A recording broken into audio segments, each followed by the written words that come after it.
March 24, I was brought here to Trauma Center because I was involved on a moped accident. I was leaving work.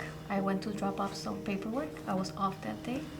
And on my way home, on a one-way street, there was a car in front of me, which made an illegal U-turn very quickly. I honked at them, but they didn't see me or hear me, and they hit me from the side.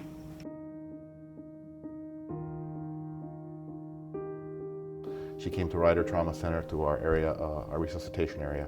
From an orthopedic perspective, she had what's called a subtrochanteric femur fracture, which is a fracture of the femur or the thigh bone, very close to the hip.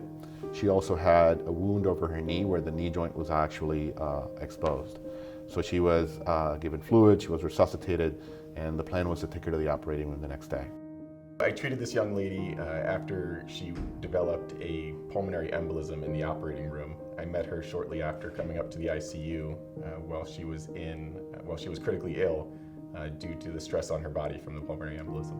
And I remember just talking to some nurses. And then on the 25th, when I woke up the next day, they told me they were gonna bring me to surgery. Then after I went to surgery, I don't remember when I woke up again on April 2nd.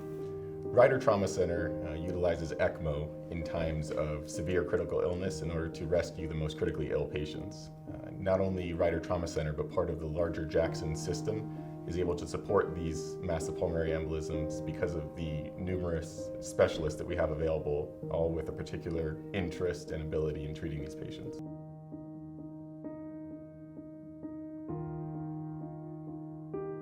She was stabilized through the ECMO and through the embolectomy, and her lungs actually came down from such an inflamed state or such a trauma state.